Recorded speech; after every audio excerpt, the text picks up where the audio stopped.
Good afternoon. We have a brief but significant update for you this afternoon. At 11:30 a.m., a deceased male was located on the James Smith Cree Nation. At 1:17 p.m. today, it was confirmed by Saskatchewan RCMP Forensic Investigation Section that the deceased is Damien Sanderson. His body was located outdoors in a heavily grassed area in proximity to a house that was being examined. We can confirm he has visible injuries. These injuries are not believed to be self-inflicted at this point. The exact cause of death will be determined in conjunction with the Saskatchewan Coroner's Office, with the date and time for that examination to be determined. Myles Sanderson, Damien's brother, may have sustained injuries. This has not been confirmed. But we do want the public to know this because there is a possibility he may seek medical attention. Even if he is injured, it does not mean he is not still dangerous. Myles has a lengthy criminal record involving both persons and property crimes. Myles is facing 3 counts of first-degree murder and is wanted.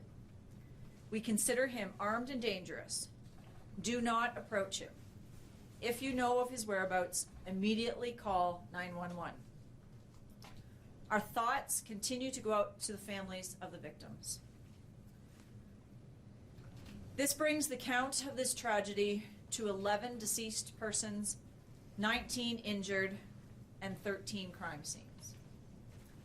Thank you. And we'll now have Sergeant Soucy read the statement in French.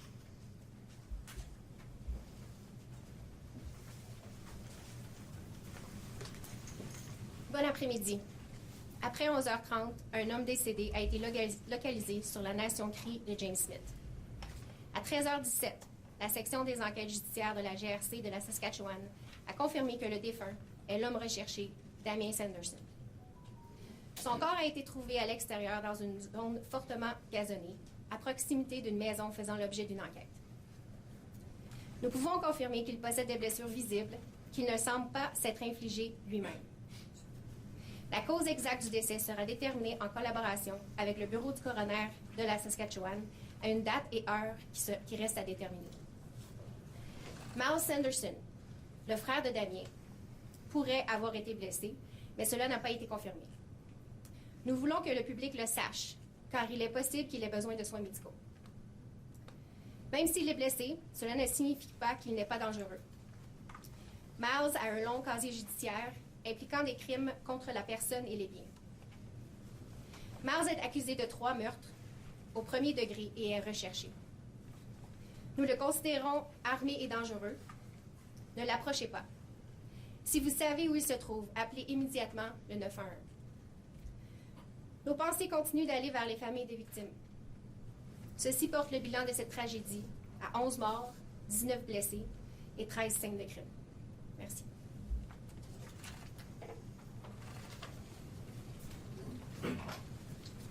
Okay, we'll now take questions if anyone has any questions, and I'd ask that you step up to the microphone to ask those questions. Hi, Bill Graveland from the Canadian Press. Since it doesn't appear that they were in Regina after all, assuming that they were up there all along, how does this impact your searching now? What's the next step? I'm going to have Chief Bray answer that because some of the information has changed, but not all. We still have some relevant information. Yeah, thanks for the question. I think, the most important thing to say is the information that we received yesterday about that vehicle being in the city with 2 people in the vehicle that matched the description is still relevant and believed to be true information. So I think, we're quite confident in those facts. We've been doing investigations based on that, and investigative work has corroborated some of those points. So as far as the ongoing investigation goes, we are still operating under the impression that Myles is in the city of Regina. It's unknown at this time who the other person in the vehicle was, if that was indeed Myles that was in there. The person that provided that initial information to us obviously was not able to say definitively who the people were in the car, but that it was that car and that there were 2 people in it. And further investigative efforts have corroborated much of that story. So we are still operating under the impression that Myles is in this community, and our efforts will continue working with the RCMP. You know, as we've said before, that information is now dated, and we haven't had any updates from it. So is it possible that they're no longer in this community? It is possible, but we don't have any information to disprove or point us either way on that. And just to follow up, I'm thinking it's not wrong to assume that you believe that Myles is a suspect in the death of Damien? We haven't confirmed that. We can't say one way or the other. If Myles was involved in the death of Damien, it is an investigative avenue that we are following up on, but we can't say that definitively at this point in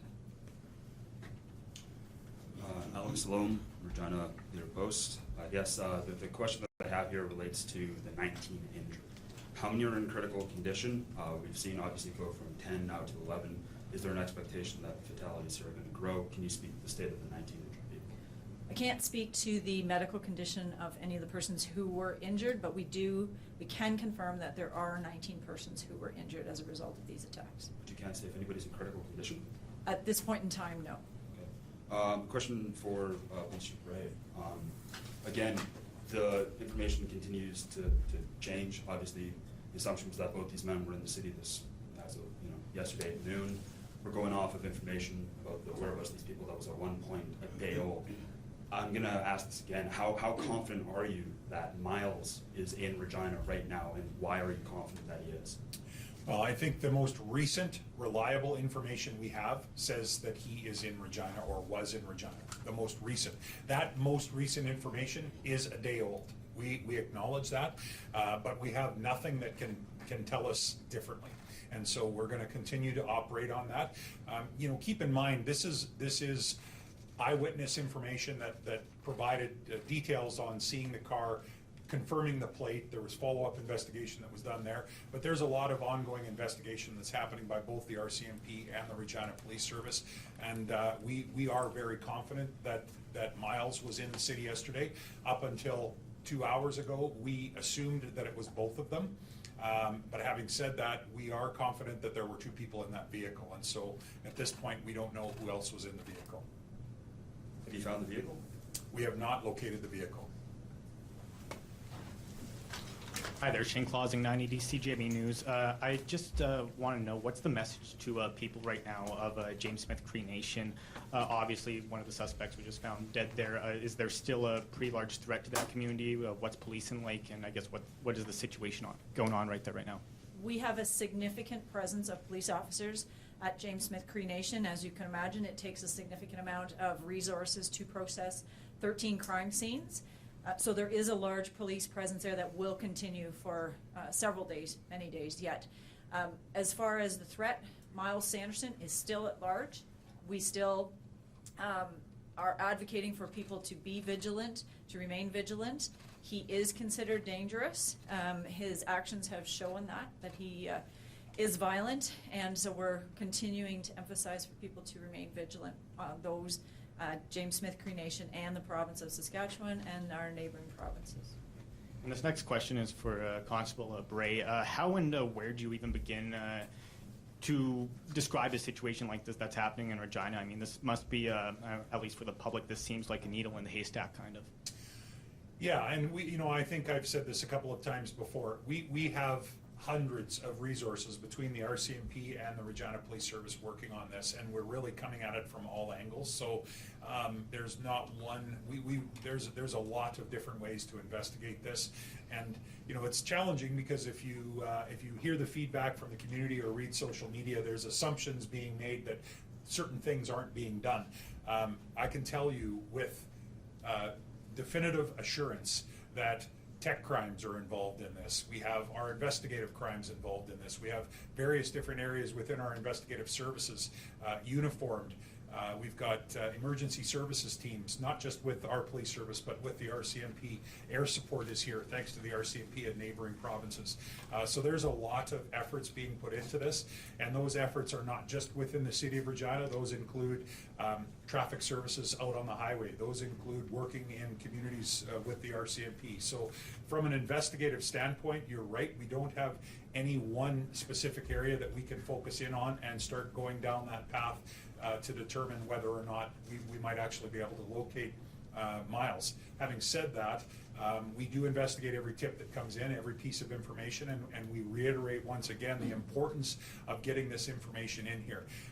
There are people that possess knowledge about Myles, where he is, about information that occurred over the last 24 to 48 hours that is going to be very, very important to this investigation. So once again, we reiterate to the community, we need to hear from you.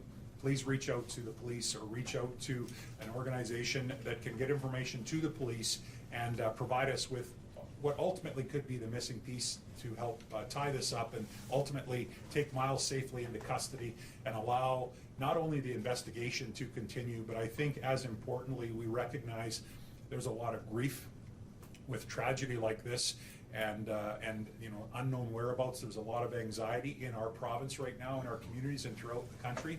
And so, we need to start the healing process, and until we can make this arrest, that isn't going to happen.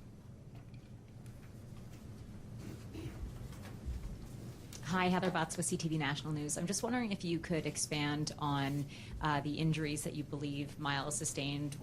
What is it that has led you to believe that? And just if you could confirm that he is now one of the 19 injured that you're counting?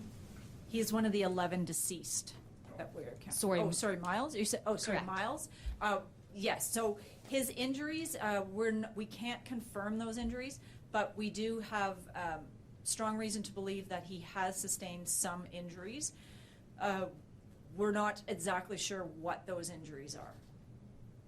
And he's one of the 19 that you're now counting? Yes, yes.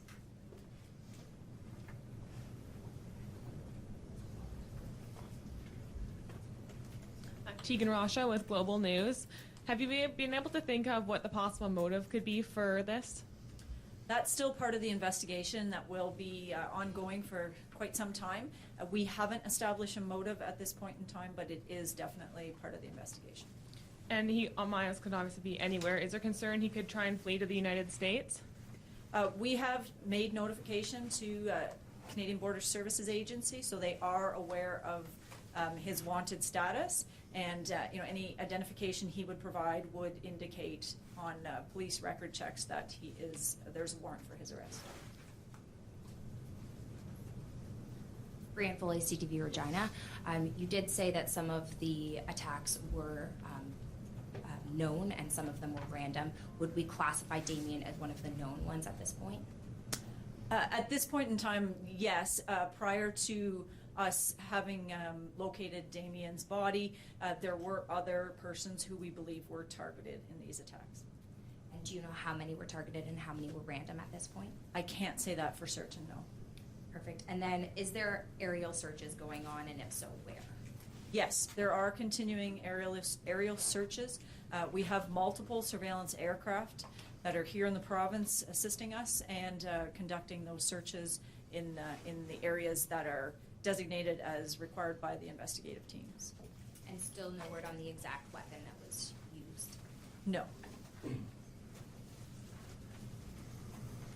Hi, Jade McMillan, Australian Broadcasting Corporation. Are you able to provide any information at this point in time on the people who have lost their lives? Anything about their ages, genders, where they've come from, anything like that? The only information we know is that there were no children or infants attacked that we're aware of. The ages are older than that. There is a wide span of ages of these individuals. Both males and females were victims of the attack. I think there was one report that suggested there was a 14-year-old boy. Are you saying that is not correct, or what is the age cutoff there? I believe the youngest age is a person who was born in 1999. Thank you.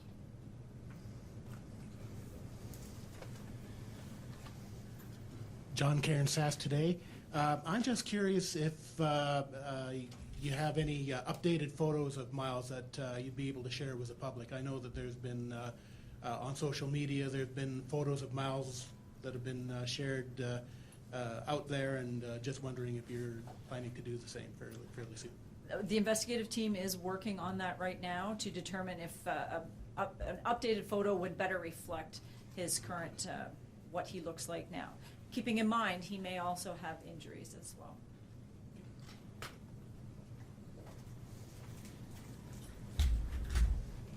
Sorry, just to clarify something, were you saying that Damien was one of the people that was targeted by Myles? I just want to clarify a question that was answered earlier. We can't say for sure how Damien came to be deceased, but he could potentially have been. We can't say that for sure.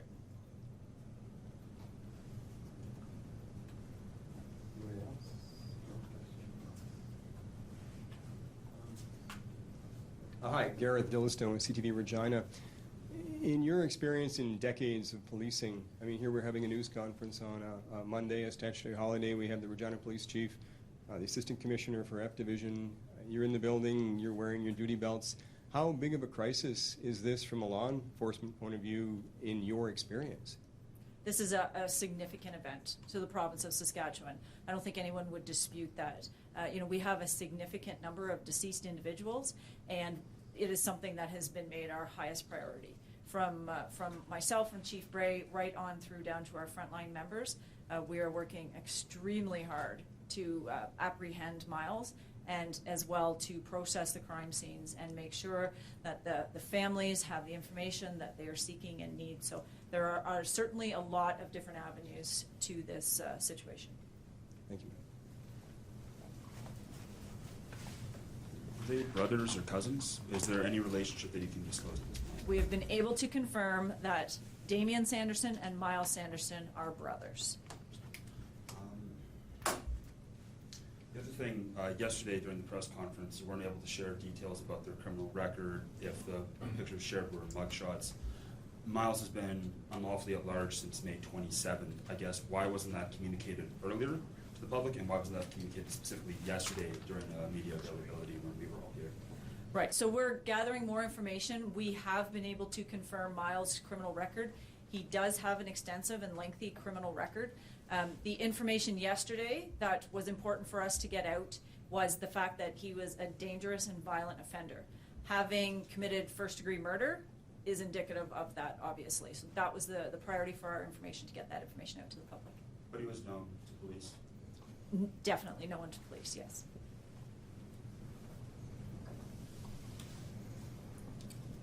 Do you know if the two people who were going out yesterday on the killing spree, if they were attacking each other at the same time, or victims at the same time, or did they kind of separate and go their own ways? We can't speak to that at this point in time. That's part of the investigation. The investigative team is putting together the chronology of how the events unfolded. Because as you can appreciate, as the calls came into our operations center, that doesn't necessarily mean how those victims were attacked in that order. So that's all part of the investigative process as they put that together. Are you able to describe Damien's wounds? You just said that he was injured and found deceased. At this point in time, I can't speak to that right now. Okay, and you have said that this was a stabbing. It's being talked about as, one of the biggest mass murders in Canada. It's different because it's a stabbing. Are you able to say if all 10 victims prior to Damien's death were stab wounds? We believe the victims were stabbed, but that is still being confirmed at this point in time to make sure that we have confirmation of that, but that is our belief at this point in time, yes. And given the fact that he was found on the First Nation, you believe Myles may be in that area. How wide is your search net right now? What are you telling people of the province and neighboring provinces? So right now we can't, similar to what Chief Bray said, we can't eliminate anything. And so the information we had yesterday with the witness account that we believe they at that time, now we believe to be Myles, was in the city of Regina, was the last credible information we have. But we can't discount any of those investigative avenues. So we're making sure that we're keeping our investigative possibilities open, because we certainly don't want to be limited in our view of this. One more question, please. You were anticipating information on the victims. At what time can we anticipate that today? We're still waiting to get confirmation from the family members, so I don't have a specific time for you, but hopefully we can have that later today or tomorrow for you. I guess, Chief Bray, as people are getting ready to send their kids to school tomorrow, as people are getting ready to go back to work tomorrow, what message you have for people in Regina as this manhunt continues and as we have very little information about where this guy might be outside of knowing that he is violent and is frequently killed in recent days?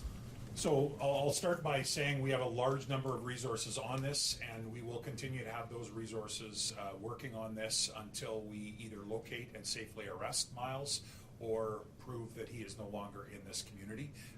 And that's something that we're working on constantly with the RCMP. Obviously yesterday we had a very large event in the city with the Rider game.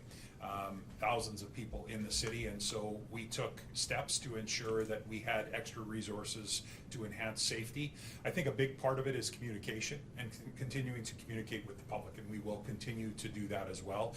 Any new developments that come, any changes that may happen over the next few hours between now and tomorrow. At the end of the day, as we've been talking about, and you brought up earlier, this is the most recent credible information we have, but it's also quite stale. And so we can't say for certain that he is still in the community, but we're operating as if he is. And so we will continue to exercise safety and diligence. We encourage people to be aware and report anything that seems suspicious or out of the ordinary. Again, people understand, people know their surroundings better than anyone. And so oftentimes it's not as simple as the police coming in and doing searches in neighborhoods or in areas, but if people see something that's disturbed, we had a call the other night, a person called us to say, I haven't used my garage in a long time, but I noticed that some stuff has been moved and I think someone's opened the door in the garage. That's a very pertinent piece of information. Turned out to be not related to this incident, but anything like that people notice, they should report. We will investigate, and I think that's what's going to be successful in resolving this. But for a nervous parent putting their kid on a bus tomorrow, how concerned should we be? Well, I think at this point we have no information to lead us to believe that there is an imminent threat right now to anyone or any one person in this city, but we recognize we have not arrested this individual. The information is old, albeit the most recent we have, that he was in this community. And so I would encourage parents to exercise diligence and caution, making judgment statements on those types of things. There's a fine line between making sure that we're diligent in reporting information and giving people all of the information they need, and giving what I would say a false sense of worry in terms of the situation and the danger that's present in the community. So as we continue to gather information, as we continue to investigate this, we'll continue to communicate with our community on that, and hopefully be able to provide some positive information between now and tomorrow morning.